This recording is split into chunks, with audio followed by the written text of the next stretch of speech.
Union Health Minister Harshvardhan is right now making a public address. Let's listen in. You have to lead by example. और स्वयं सबसे पहले जब 60 साल से ऊपर के लोगों के लिए वैक्सीनेशन देश में खोला गया है तो सबसे पहले भारत के प्रधानमंत्री ने वैक्सीन लिया, स्वदेशी वैक्सीन ली, कोवैक्सीन, जिसके खिलाफ इतना ज़्यादा दुष्प्रचार किया गया जो कि साइंटिफिकली एकदम से परफेक्ट थी। तो मैं ये समझता हूँ कि प्रधानमंत्री जी ने बड़ा स्पष्ट संदेश दे दिया है देश को।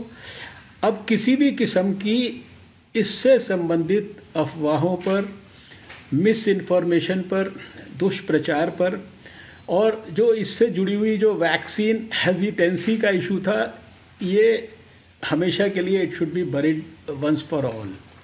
लेकिन जो अपोजिशन ने सवाल उठाए थे कि साइंटिफिक नहीं है ये, आपको लगता है कि प्रधानमंत्री ने जब लगा के ये अब नहीं, देखिए प्रधानमंत्री जी ने तो उसको जो बात को हमारे देश के इतने सारे हेल्थ वर्कर्स और इतने सारे फ्रंटलाइन वर्कर्स ने वैक्सीन को लगवाकर और उससे भी ज़्यादा दुनिया के अंदर 28 देशों को हम वैक्सीन्स आज करीब 2.90 करोड़ डोजेज हम भेज चुके हैं और अभी शायद 3-4 दर्जन देश ऐसे हैं जो हमसे अभी भी रिक्वेस्ट कर रहे हैं।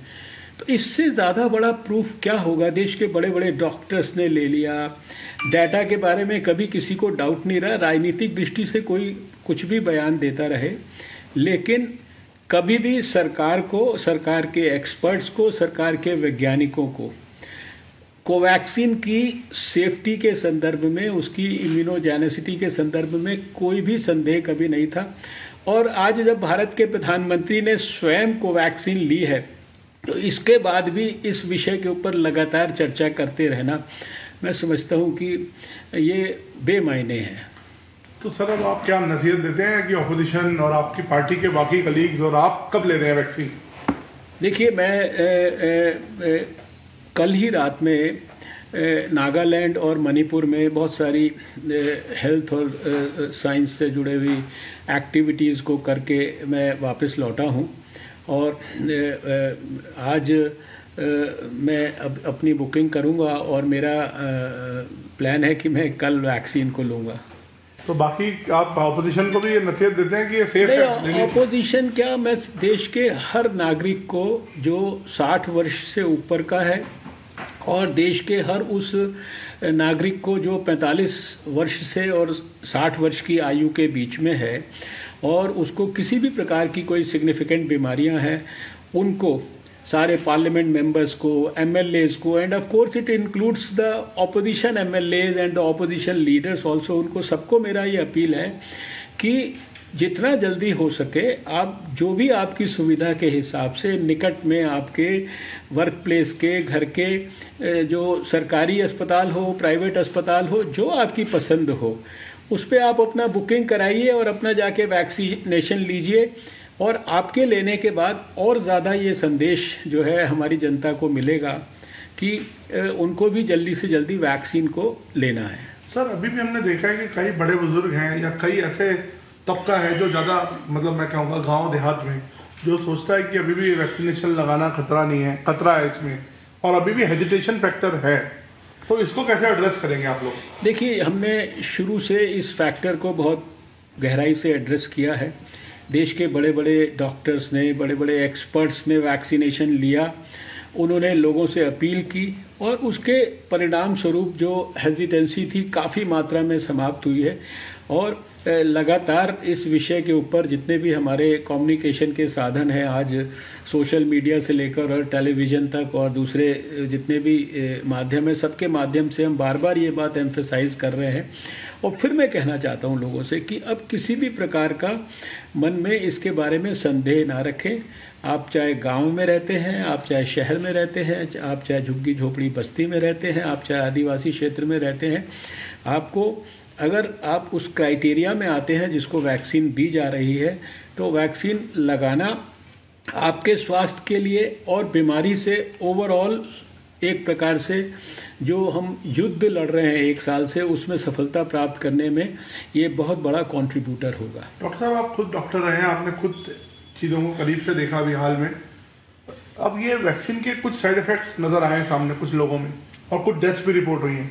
कुछ क्या मतलब कुछ नंबर ऑफ डेथ्स रिपोर्ट हुई हैं, तो कुछ अप्रीहेंशन तो लोगों के मन में आएगा जाहिर। पहली बात तो आपको मैं ये बता दूं कि जो साइड इफ़ेक्ट्स जिनकी आप बात कर रहे हैं वो ना के बराबर हैं, बहुत मामूली साइड इफ़ेक्ट्स हैं। कोई वैक्सीन साइट पर कोई स्वेलिंग हो गई, कोई मामूली सा हल्का फुल्का बुखार हो गया, जो कि साधारण वैक्सीनेशंस में भी कभी कभी होते हैं। और इन साइड इफ़ेक्ट्स का भी अगर परसेंटेज देखें इनके कारण जो हॉस्पिटलाइजेशन इत्यादि हुआ होगा, तो वो 0.00432 इस टाइप का नंबर है, जो कि नेग्लिजिबल है।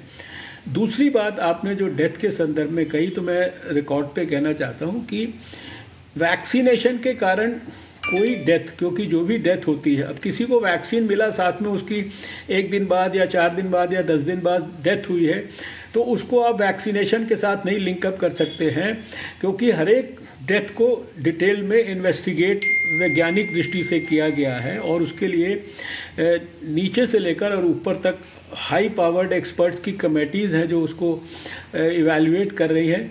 तो अभी तक कोई ऐसा मामला सामने नहीं आया है कि डेथ जो है वो वैक्सीन लगाने के कारण या वैक्सीन इंड्यूस्ड डेथ हो। तो हम मतलब कह सकते हैं कि बिल्कुल सेफेस्ट है ये वैक्सीन? नहीं, स्वाभाविक है। आप देखिए देश में कितने लोगों को अब तक 1 करोड़ और शायद 35 लाख के करीब जो है डोजेज़ जो है देश के अंदर लगाई जा चुके हैं, और ये हेल्थ वर्कर्स को लगी हैं, ये फ्रंट लाइन वर्कर्स को लगी हैं। और इतनी बड़ी संख्या के बाद भी अगर कोई साइड इफ़ेक्ट्स नहीं हमारे को प्राप्त हुए हैं, तो अब इससे ज़्यादा सेफ्टी के लिए क्या आपको डाटा चाहिए? डॉक्टर साहब, वैक्सीनेशन का जो इम्पैक्ट होना चाहिए वो कब तक आपको लगता है सामने आएगा? जैसे अभी जब सेकंड लेंगे लोग, कब तक? और अभी एक सवाल ये भी है कि कितनी देर तक इम्यूनिटी रहेगी? देखिए, अभी ये आप जानते हैं कि ये वायरस अभी दुनिया में ही 1-1.25 साल पहले आया है। दिसंबर 2019 में अंत में ये रिपोर्ट हुआ था चाइना में, और उसके बाद दुनिया को जनवरी के पहले सप्ताह में पता लगा है। तो इस ओवरऑल वायरस के संदर्भ में इसका जो लॉन्ग टर्म बिहेवियर, एंटीबॉडीज़ की कितनी जिसे कहते हैं मियाद होगी, ड्यूरेशन होगी, ये सारी चीज़ों को अभी कह पाना बड़ा मुश्किल है। लेकिन कम से कम समय में हमारे वैज्ञानिकों ने वैक्सीन को डेवलप करके दे दिया है।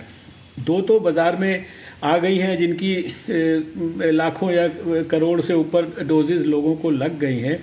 इसके अलावा 3 दर्जन से ज़्यादा वैक्सीन्स अलग अलग फेजेज़ में, प्री क्लिनिकल फेज़ और क्लिनिकल फेजेज़ के फेज़ 1, फेज़ 2, फेज़ 3 ट्रायल्स के अंदर अलग अलग उनके ऊपर भारत में हमारे वैज्ञानिकों के माध्यम से रिसर्च ऑलरेडी चल रहा है। इसलिए ये इन वैक्सीन्स के संदर्भ में और इसके माध्यम से कितना एंटीबॉडीज़ कितने दिन तक रहेंगी, ये आज कहना मुश्किल है। लेकिन वैज्ञानिक दृष्टि से 1 डोज लगभग 4 सप्ताह के बाद दूसरी डोज लेते हैं, और उसके 2 हफ्ते के बाद ऐसा माना जाता है कि हमारे शरीर में पर्याप्त एंटीबॉडीज़ डेवलप हो जाती हैं। तो डॉक्टर साहब, यहाँ और वैक्सीन की बात कर रहे हैं, कब उम्मीद है कि और ऑप्शंस आएंगी? और क्या प्राइवेट हैंड्स में, अब मैं बात इस पे आता हूँ कि क्या प्राइवेट और गवर्नमेंट अब पार्टनरशिप करके चलेंगे इसमें, इस पूरी वैक्सीनेशन ड्राइव में आगे? देखिए, जो हमने कोविड के खिलाफ जंग में पहले दिन से सरकार ने, चाहे रिसर्च का एंगल हो, चाहे लेबॉर्ट्रीज़ के क्रिएशन का एंगल हो, चाहे जनता के टेस्ट करने का एंगल हो, चाहे लोगों को ट्रीटमेंट देने का एंगल हो, चाहे वो बेड्स की कैपेसिटी के बारे में हो, सारे पक्षों में सरकार ने होल ऑफ गवर्नमेंट के साथ साथ होल ऑफ सोसाइटी अप्रोच को अडॉप्ट किया, और सरकारी के साथ साथ सारे प्राइवेट अस्पताल और प्राइवेट लेबॉर्ट्रीज़ को, प्राइवेट हेल्थ फैसिलिटीज़ को बीच में इन्वॉल्व करके रखा। और उसी अप्रोच को अभी हम लोग आगे कंटिन्यू करते हुए आज अगर वैक्सीनेशन को भी बड़े पैमाने पर हमें सारे देश में लोगों को देना है, अभी जो नंबर्स हैं वो मान लीजिए 25-26 करोड़ के करीब ये नंबर्स हैं जो एस्टिमेटेड नंबर्स हैं। इन लोगों को अगर हमें वैक्सीन देना है तो हमें निश्चित रूप से प्राइवेट सिस्टम्स को भी इन्वॉल्व करना है।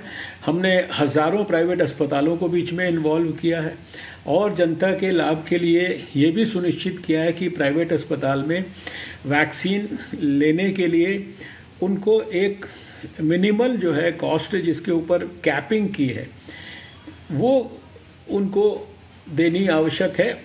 उससे ज़्यादा कोई भी प्राइवेट अस्पताल चार्ज नहीं कर सकता। Union Health Minister Dr. Harshvardhan there talking about how not a single vaccine-induced death has taken place in India, and also referring to the fact that the percentage of people suffering symptoms or rather side effects after vaccine is very minuscule. So that we leave it at that for now. News and updates continue after this short break. To stay with us, also visit us on mirrornews.com and follow us on our social media handles for more updates.